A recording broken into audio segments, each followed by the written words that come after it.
La normativa legal y cómo se regula el acoso.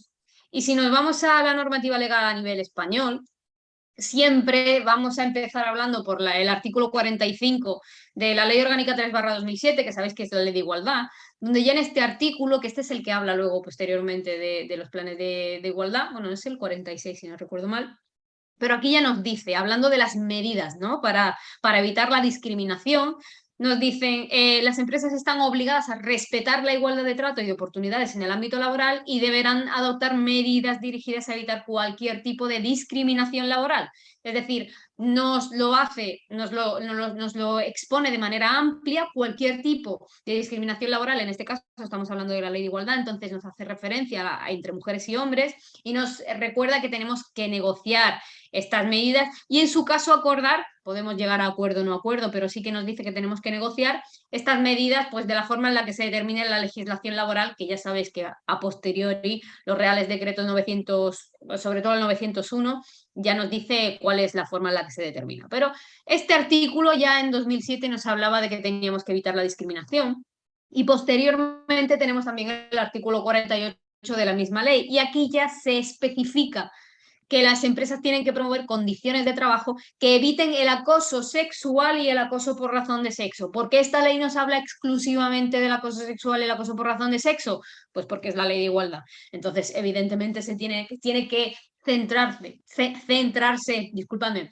específicamente en los acosos que inciden en mayor porcentaje a las mujeres en este caso, ¿no? Nos dice, tienen que arbitrar procedimientos específicos y esta palabra de específico es importante porque no podemos hacer un batiburrillo de todos los tipos de acoso que podemos tener en las empresas y ya sabéis, ya veréis a continuación que hay muchos. Entonces, en el caso del acoso sexual y el acoso por razón de sexo, tenemos legislación específica, como es este caso. Así que tenemos que arbitrar esos procedimientos específicos, tanto para la prevención, que yo no hablaré de prevención, pero mi compañero Juan Carlos sí, y para dar cauce a las denuncias que se pudieran producir respecto al acoso sexual y al acoso por razón de sexo. Nuevamente nos habla de que se pueden establecer medidas negociadas con la RLT como pues, elaboración y difusión de código de buenas prácticas, acciones de formación, etcétera. Todo esto serían pues, esas medidas preventivas, ¿no?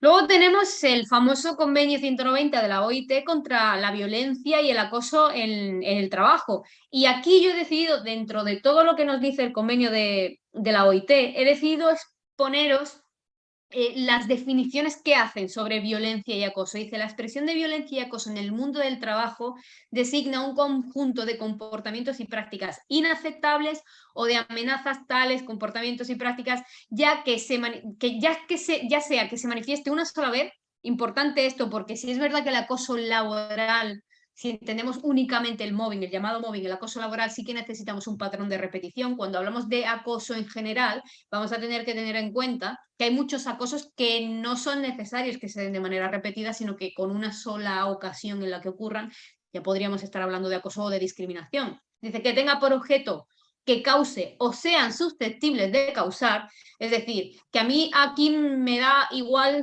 prácticamente la intención de la persona que está ejerciendo este acoso. Si causa o es susceptible de causar daño físico, psicológico, sexual o económico, estaríamos hablando de acoso y violencia, ¿vale?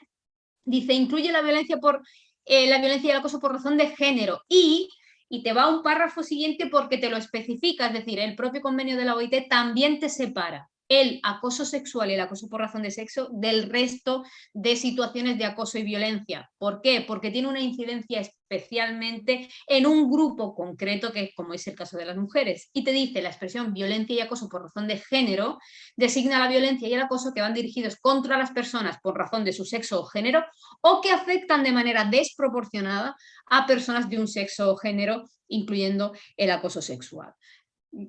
Creí conveniente poneros específicamente este párrafo de la ley precisamente para que veáis que no es que en España se hubiera decidido separar el acoso sexual y el acoso por razón de sexo por decisión propia, sino que ya el convenio de la OIT también hace esta separación, ¿vale?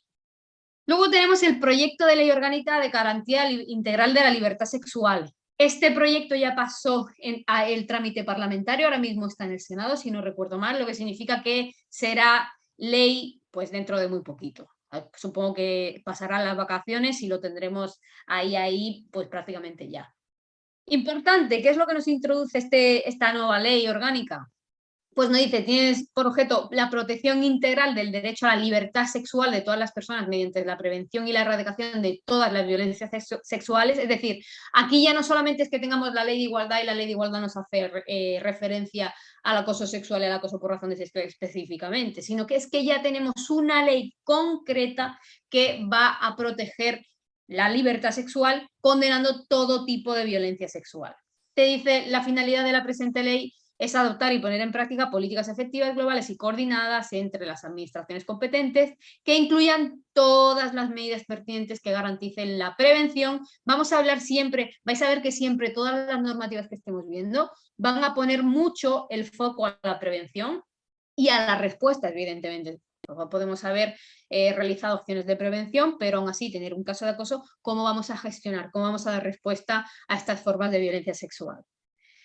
Se introduce en este caso la responsabilidad penal de las personas jurídicas en el delito de acoso sexual en atención a lo dispuesto en el artículo 31 bis del Código Penal. Por tanto, ¿qué es lo que se espera? ¿Para qué se hace esto? Esto se hace para conseguir que las empresas pongan hincapié, hagan hincapié en todos esos programas de prevención, en todas las medidas de prevención y se incorpore la prevención del acoso sexual, del acoso por razón de sexo, como un objetivo importante, precisamente por eso, porque si tenemos un caso de acoso sexual y no podemos probar que hemos previsto situaciones y hemos hecho acciones de prevención, pues casi que hemos, entre comillas, dejado que ocurra, ¿no?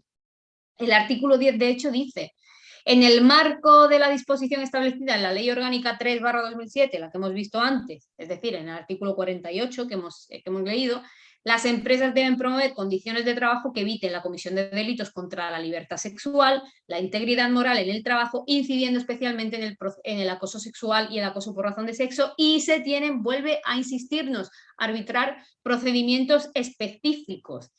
Dice, estas medidas serán de idéntica aplicación a todas las personas que trabajen en la empresa. Normalmente ya sabéis que todo el tema relacionado con la protección de la libertad sexual, en este caso hasta ahora no se usa ese término, pero hablamos de acoso sexual, de los protocolos de acoso sexual y por razón de sexo, vienen incluidos en el plan de igualdad y ya sabéis que el plan de igualdad es de aplicación a todas las personas trabajadoras independientemente de las condiciones que tengan esas personas trabajadoras. Y aquí te lo vuelve a repetir.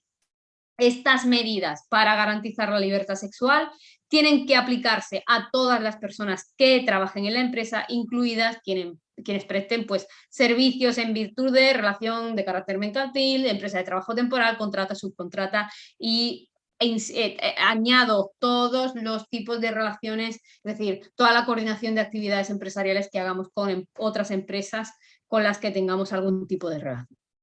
El artículo 11, ¿qué es lo que dice? Seguimos con la Ley Orgánica de Garantía Integral de la Libertad Sexual. La empresa va a quedar exenta de todo tipo de responsabilidad, y aquí es la parte importante, si se cumplen las siguientes condiciones: que se hayan adoptado y ejecutado con eficacia antes de la comisión de los hechos modelos de organización y gestión que incluyan las medidas de vigencia y control para prevenir este tipo de comportamientos. Es decir, volvemos a darle esa importancia a la prevención previa a la comisión de delitos. No podemos esperar a tener un caso de acoso sexual para decir, ostras, pues igual debería yo haber puesto en marcha programas de prevención. Tenemos que hacerlo antes, ¿vale? Para estar exenta de responsabilidad. También, evidentemente, que haya habido una supervisión del funcionamiento. Yo no puedo poner una acción y pensar, bueno, pues funcionará o no funcionará, no lo voy a ver. Tenemos que tener una supervisión y esta supervisión debe ser confiada al órgano de la persona jurídica con poderes autónomos de iniciativa y control o que tenga encomendada legalmente la función de supervisar la eficacia de los controles internos de la persona jurídica en este caso. Es decir, importante este seguimiento, importante este control de saber que las medidas que hemos puesto en marcha realmente son efectivas, porque si no son efectivas no nos están sirviendo de nada. Como es lógico, tiene que tenerse en cuenta sí que los autores, es decir, la persona que ha cometido este acoso sexual, ha cometido este acoso eludiendo fraudulentamente los modelos de organización y prevención, es decir, esta persona yo le he dado todas las herramientas para no acosar y aún así ha acosado, entonces no es culpa mía, y evidentemente que esto se haya producido sin que se haya dado una omisión o ejercicio insuficiente de la supervisión, vigilancia y control. Es decir, volvemos a lo mismo. Tú no puedes decir, no, yo he puesto elementos en marcha y la persona se lo ha saltado si esos elementos que has puesto en marcha no eran eficaces y no te has dado cuenta porque no has ejercido ese control y esa supervisión. Luego nos vamos al artículo 4 del estatuto. Y el artículo 4 del estatuto habla de muchísimos tipos de discriminación. Te dice que en relación al trabajo, las personas trabajadoras tienen derecho a no ser discriminadas directa o indirectamente para el empleo o una vez empleados, ya te dice, por razones de sexo, estado civil, edad, tal. Y al respecto a su intimidad y a la consideración debida de su dignidad comprendida, a la protección frente al acoso. Y también te habla de muchos tipos de acoso. Luego tenemos el artículo 173 del Código Penal. Voy rápido porque quiero que quede claro la normativa, pero quiero irme a la gestión y sobre todo quiero irme a la nueva ley, la 15/2022. En el caso del artículo 173 del Código Penal, aquí también se habla de todo tipo de acoso. Está hablando de la pena de prisión de 6 meses a 2 años de cualquier persona que infligiera un trato degradante, menoscabando la integridad moral de la persona trabajadora, y además te dice si en la relación laboral se prevalece la relación de superioridad, es decir, si yo estoy ejerciendo un acoso descendente, también se puede, sin que llegue a constituir trato degradante, va a suponer un grave acoso contra la víctima, es decir, porque hay una relación de superioridad. Vamos a la ley que os llevo comentando todo este tiempo, la ley 15/2022 del 12 de julio, es decir, de hace 2 días prácticamente, para la igualdad de trato y la no discriminación. Os leo el objeto de la ley. Esta ya está en vigor, ¿eh? Entró en vigor, ya os digo, el 12 de julio. Tiene por objeto garantizar y promover el derecho a la igualdad de trato y no discriminación, respetando los artículos 9.2, 10 y 14 de la Constitución. A estos efectos, regula derechos y obligaciones de personas físicas, jurídicas, públicas o privadas y establece principios de actuación, prevé medidas destinadas, otra vez, volvemos a lo mismo, a prevenir, eliminar y corregir toda forma de discriminación directa o indirecta, ¿vale? Nos dice que se reconoce el derecho de toda persona a la igualdad de trato y no discriminación con independencia de su nacionalidad, de si son menores o mayores de edad, de si disfrutan o no de residencia legal. Y ahora nos incluye en esta ley, para que veáis que es un poco caótica, pero claro, esto será como todas las leyes, que luego saldrán reales decretos que vayan matizando, pero en este caso vemos que no podemos discriminar por nacimiento, origen racial o ético, sexo, religión, convicción u opinión, edad, discapacidad, orientación o identidad sexual, expresión de género, enfermedad, condición de salud, estado serológico, predisposición genética a sufrir patologías, trastornos, lengua, situación socioeconómica o cualquier otra condición o circunstancia personal o social. Es decir, no te lo cierras, te da un montón de causas, pero no te las cierras, es decir, también puede haber otros tipos de discriminación. No obstante, también te dice, se pueden establecer diferencias de trato cuando los criterios para esa diferenciación sean razonables y objetivos. Y además te añade, o sea, te matiza, siempre y cuando haya personas, grupos que necesiten este trato diferenciado para mejorar sus condiciones de vida o favorecer su incorporación al trabajo o a distintos bienes, etc. Importante esto, si tenemos diferenciación en el caso del trato laboral, tenemos que justificar que los criterios son razonables y objetivos y que van dirigidos a mejorar la condición, en este caso laboral, de la persona trabajadora, ¿vale? Te dice que la enfermedad no puede amparar diferencia de trato que deriven del propio proceso del tratamiento de la persona, ¿vale? Y también te habla de que las obligaciones que se establecen en esta ley se aplican, por un lado, al sector público, pero también a las personas físicas o jurídicas de carácter privado que residan, se encuentren o actúen en el territorio español. Es decir, si actúas en territorio español, esta ley te aplica independientemente de cuál sea tu nacionalidad, tu domicilio, tu residencia, etc. Toda la operación que se haga a nivel laboral en España todo tipo de carácter laboral que tenga, ya os digo, residencia o actuación dentro del territorio español, va a tener que cumplir esta ley, ¿vale? Vamos entonces a los tipos de acoso, porque si tenemos que cumplir todas estas leyes, ¿cómo los identificamos? Para empezar, los de toda la vida, los que ya conocemos, porque ya seguramente habéis oído hablar de ellos bastante, aunque es cierto que aún la gente se confunde un poquito, pero luego cuando mi compañero Juan Carlos hable de la prevención, seguro que os queda muy claro. El acoso laboral, el famoso mobbing.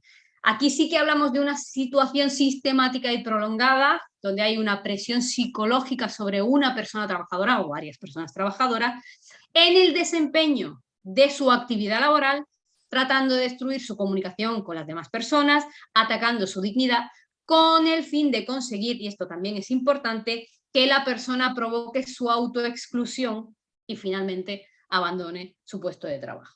¿Vale? Cuando hablamos de acoso por razón de sexo y acoso sexual, aquí estamos viendo, en el caso de acoso por razón de sexo, cualquier comportamiento que se realiza en función del sexo o el género de una persona con el propósito de atentar, o el efecto, también volvemos a lo mismo, no es solamente la intención, si no hay intención pero lo consigue, igualmente estamos hablando de acoso, con el propósito o el efecto de atentar contra su dignidad, crear un entorno intimidatorio, degradante o ofensivo. Cuando hablamos de acoso sexual, en este caso es una situación que se produce cuando hay cualquier tipo de comportamiento, ya sea verbal, no verbal, físico, que no sea deseado y que sea de índole sexual. Lo importante para detectar el acoso sexual es el consentimiento y el deseo. Si yo no consiento y si yo no deseo que la situación ocurra, estamos hablando de acoso sexual. Es la fina línea que separa el acoso sexual de una situación pues, de cortejo, por así decirlo. Y luego tenemos todos los tipos de acoso que nos ha dicho la nueva ley, que os los he agrupado un poquito en grupos de elementos comunes. Por un lado, nacimiento, origen racial o étnico, es decir, todas las situaciones que se pueden dar por xenofobia. Religión, convicción u opinión, todo lo que tiene que ver con carácter ideológico. Lengua y situación socioeconómica, lo he puesto junto porque creo que es importante. Son características secundarias también que uno no puede elegir. ¿Vale? Orientación o identidad sexual y expresión de género, evidentemente aquí tiene que ver pues, con todo el binarismo de género, podríamos tenerlo como un subapartado de la ley de igualdad. Y luego tenemos lo incontrolable, que es la edad, la discapacidad, la enfermedad o la condición sexual, el estado serológico y la predisposición genética a sufrir pues, patologías o trastornos. ¿Vale? Aquí incluimos que, aunque no lo parezca, porque muchas veces no estamos acostumbrados a leerlo así, no estamos hablando solamente de salud física, también estamos hablando de salud mental y de ahí la importancia, y esto nuestra compañera Mari Carmen nos va a hablar mucho de esto, la importancia de el apoyo, el servicio de atención psicológica a las personas trabajadoras. Nos dice también que existe la discriminación directa o indirecta. Esto sacado directamente de la ley 15/2022. Discriminación directa, situación en la que se encuentra una persona o grupo haya sido o pudiera ser tratada de manera menos favorable que otras en una situación análoga. ¿Vale? Esta sería una discriminación directa. La discriminación indirecta, por el contrario, se produce cuando una disposición, criterio o práctica aparentemente neutro ocasiona o puede ocasionar desventajas a una persona o a un grupo respecto a otro. Es decir, la discriminación indirecta yo la hago específicamente aplicada hacia la persona o el grupo que tiene las características que hemos visto en el apartado anterior, edad, estado serológico, situación socioeconómica, etcétera. La discriminación indirecta es la que yo aplico a todo el mundo, por tanto yo pienso que es neutra, pero realmente tiene características que van a resultar desfavorables a un grupo en concreto. Luego tenemos la discriminación por asociación y discriminación por error. Esta es la que existe cuando se asocia a una persona a un grupo, independientemente de si está en ese grupo o no. Y de hecho, y la discriminación por error va más allá, y es cuando yo aprecio de manera incorrecta la pertenencia a ese grupo de una persona que realmente no está dentro de él. Lo ponemos en un ejemplo fácil. Yo puedo ejercer discriminación por orientación sexual a una persona que realmente es heterosexual porque yo la he percibido como homosexual. en ese caso, aunque la persona no sea homosexual, mi acto discriminatorio, mi acto de acoso, es un acto de discriminación por orientación sexual, ¿vale? Luego tenemos la discriminación múltiple e interseccional, que básicamente es cuando unimos, es decir, de todos los elementos que hemos visto antes, pues hacemos una discriminación que tenemos en cuenta discriminar a alguien por su raza y además por su género y además por su situación socioeconómica, ¿vale? Esto sería lo que, a lo que se refiere esa discriminación múltiple e interseccional. Y luego está esta nueva definición que introduce esta ley, que es el acoso discriminatorio, que no me voy a parar porque ya os digo que tendremos un webinar específico sobre esta ley en septiembre, pero importante tenerlo en cuenta. El acoso discriminatorio se define como que a efectos de la ley, cualquier conducta realizada por razón de alguna de las causas de discriminación previstas, lo que hemos visto antes, con el objetivo o la consecuencia de atentar contra la dignidad de una persona o grupo en el que se integre y de crear un entorno intimidatorio, hostil, degradante y humillante, va a ser constitutivo de acoso, ¿vale? Es decir, las conductas discriminatorias automáticamente van a ser consideradas acoso con las consecuencias penales que esto tiene. ¿Cómo gestionamos todo esto? Pues vamos a ver, ¿qué hacemos ante una denuncia? ¿Vale? Lo importante, importantísimo, os pongo aquí aspectos básicos de gestión. Existencia de protocolos, de protocolos, porque de un protocolo para cada una de las situaciones que vamos a gestionar. Es decir, yo necesito tener protocolizado cómo voy a actuar en caso de acoso sexual, en caso de acoso por orientación sexual, en caso de acoso por discriminación hacia personas discapacitadas. Yo todo esto tengo que tenerlo estructurado, protocolarizado. ¿Qué más tengo que tener? Canal de denuncias válido y eficaz. Válido, que cumpla con los requisitos que actualmente tienen los canales de denuncias, y eficaz, que me sirva, es decir, que yo tengo que adaptar mi canal de denuncias al tipo de empresa que tengo, al tipo de plantilla que tengo. Si yo tengo un canal de denuncias magnífico, súper automatizado, súper con códigos a través de una página web que está encriptada, tal, y luego resulta que mi personal no tiene acceso a Internet, que es personal a lo mejor migrante, que no tiene incluso acceso a la lengua del canal de denuncias, ese canal no es eficaz, ¿vale? Vamos a ver específicamente qué necesidades tiene la plantilla y vamos a facilitarle el uso del canal y el entender el protocolo que tiene que seguir. Importante también, la existencia documental, y hago hincapié en lo de documental, porque tenemos que documentar cuando hacemos la comunicación eficaz y correcta de todo el protocolo, de todos los registros y de toda la sensibilización o formación que vayamos a hacer en materia de prevención del acoso. A nivel de dirección, a nivel de mandos intermedios, a nivel de RLT si la tenemos, a todo el personal y con una correcta coordinación de actividades empresariales. Todo esto, si lo hacemos y no dejamos registro documental, es como si no lo hubiéramos hecho ante inspección de trabajo, ¿vale? Entonces, hagámoslo, documentémoslo. Aspectos, además, recomendables. Estos anteriores son los aspectos básicos, es decir, esto tenemos que tenerlo sí o sí. ¿Qué os recomiendo también, parte de lo que sí o sí tenemos que tener? Que exista una declaración institucional rubricada por la dirección contra el acoso, contra los tipos de acoso que pueda haber, que esto se publique, que esto se haga llegar también junto con el protocolo a la plantilla. Es decir, no solo es que exista un protocolo porque la ley me exige tener un protocolo, sino que la dirección de esta empresa no va a tolerar este tipo de actitudes. Que exista una comisión de acoso que permita determinar la eficacia de cada uno de los procedimientos, es decir, que tengamos a personas formadas y personas capaces de poder detectar, ¿recordáis lo que os decía antes? Ese órgano de vigilancia, de control del cumplimiento y de seguimiento, que haya personas que sean capaces de poder discernir y decir, ostras, esta medida que la estábamos aplicando y que pensábamos que era muy buena, no es muy buena, tenemos que cambiarla, ¿vale?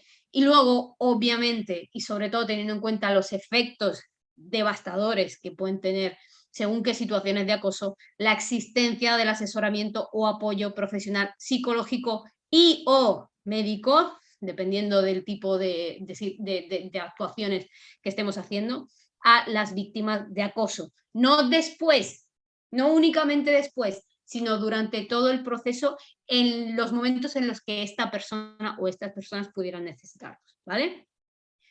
Además de esto, ¿qué tenemos que tener en cuenta cuando investigamos? Y voy muy rápido. Respeto y protección a las personas. Evidentemente, todo el mundo tiene derecho a tener un entorno de trabajo en el que pueda trabajar sin que tengas más complicaciones. Y las actuaciones que hagamos, por tanto, tienen que realizarse respetando y protegiendo a las personas que ya han sido victimizadas en un caso de acoso, ¿vale? Entonces, no podemos revictimizar cuando estamos empezando a investigar esta situación. Confidencialidad, esto viene junto con el punto anterior, confidencialidad de los datos y respecto a la intimidad y a la dignidad de las personas afectadas. No solamente persona denunciante y persona denunciada, sino todas las personas que participan en los procedimientos. Estas personas que como testigos muchas veces cuando hacemos estas investigaciones nos dicen no quiero hablar porque y si se toman represalias, y si alguien se entera. No podemos permitir esto, tenemos que garantizar esa confidencialidad y esa intimidad. Diligencia y celeridad, esto no hace falta que cuente el por qué, pero evidentemente estos casos hay que llevarlos rápidos y de manera eficaz. Y prohibición de represalias, es decir, la persona no puede temer abrir un procedimiento o participar en un procedimiento de acoso si va a creerse, aparte de que es ilegal, ¿no? Pero si va a creer, la propia creencia puede afectar a que no quiera participar. Pues tenemos que asegurarles, no va a haber represalias si participas de cualquier manera en un procedimiento de acoso. Y por último, evidentemente, la garantía de los derechos laborales y de protección social de las víctimas. Tenemos que garantizar en todo momento que nuestro procedimiento, que esta investigación, que todo lo que estamos haciendo para poner, bueno, para averiguar si realmente ha habido una situación de acoso, no está interfiriendo con los derechos laborales y de protección social de las víctimas. Y por mi parte, nada más. Dejo de compartir pantalla y le doy paso a mi compañero Juan Carlos para que os hable de, una vez tenemos todo esto, ¿qué hacemos para prevenir?